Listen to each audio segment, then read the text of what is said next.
এমনিতেই মানুষ জন্মকে এক চোখে দেখির পায় না, তার উপর দিয়ে মুই আবার দেখতে সেই সুন্দর।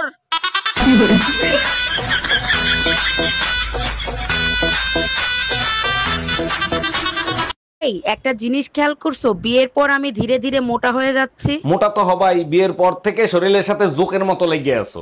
আরে বোকা, লেগে না থাকলে স্বামী স্ত্রীর ভালোবাসা বাড়বে কি করে? তোমরা জোকের থেকেও ভয়ঙ্কর। জোকের তো রক্ত খাওয়াইলে ছাইড়ে দেয়, তোমরা তো তাও ছাড়ো না।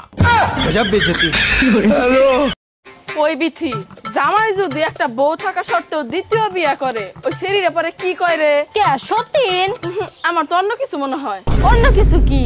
আমার তো মনে হয় ওরা কলি। কেমনে? কারণ দুইজনই তো একই বছর আন্ডারে থাকে, একই বছর জন্য রান্না করে। আচ্ছা, তুমি কি জানো যে পুরুষ বউ কন্ট্রোল করে রাখে তাকে কি বলে? বউ কন্ট্রোল করার মতো পুরুষ এখন আর দুনিয়াতে নাই, যদি থেকে থাকে সে হবে মহাপুরুষ। জি না, যে পুরুষ বউ কন্ট্রোল করে রাখে সে হলো কাপুরুষ। তাই নাকি? আর যারা বউয়ের কন্ট্রোলে থাকে তাদেরকে কি বলে? যে পুরুষ বউয়ের কন্ট্রোলে থাকে তাকে মহাপুরুষ বলে।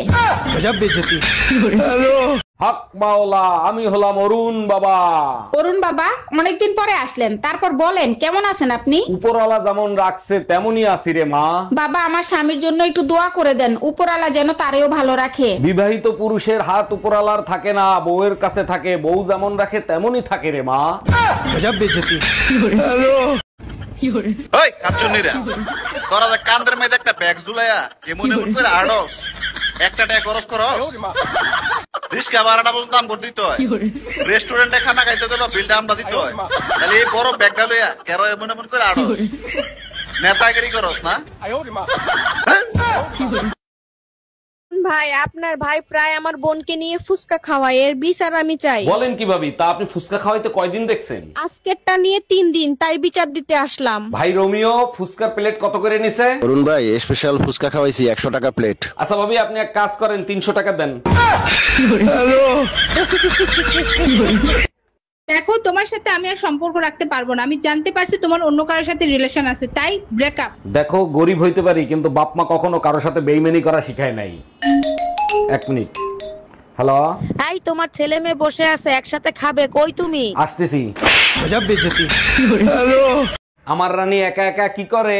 আচ্ছা, তুমি আমাকে রানী বলে ডাকো কেন? চাকরানী নামটা অনেক বড় তো, তাই ছোট করে রানী বলে ডাকি। ওরে আমার জানু, অনেক বুদ্ধি তোমার। আচ্ছা, তুমি আমাকে জানু বলে কেন ডাকো? জানোয়ার নামটা অনেক বড় তো, তাই। এই রুম্পা, কই তুমি? শিগগিরই এদিকে এসো, দেখো বাইরে কি সুন্দর বৃষ্টি হচ্ছে।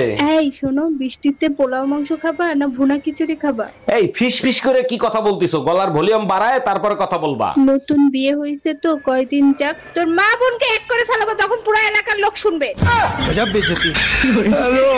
অরুণ ভাই, আপনার জন্য একটা মেয়ে দেখছি, কিন্তু তার একটা শর্ত আছে।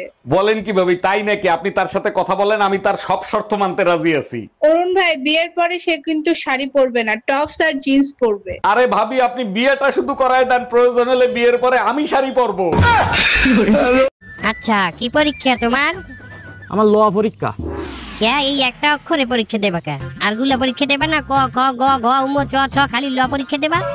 এই ল সেই ল না, এটা হলো আইন পরীক্ষা। তা আইন পরীক্ষা আমার বুঝো, এটা তো আরবি পরীক্ষা। আইন তা গইন পরীক্ষা দেবা না? ফা কফ কাপ এগুলো?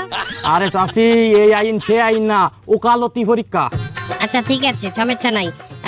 তাহলে তো তোমার সাধারণ কলম দিলে হইবে না, টাকা লাগবে 5000। 5000? চাচি, আমি একজন স্টুডেন্ট মানুষ, 5000 টাকা দিতে পারি।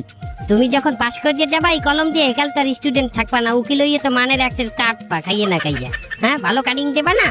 এটা কি আমি খাইতে যাবো? একটু কামাই তো সব পেশার লোকই করতে চাই, তা উকিল আর কি দোষ করিছে?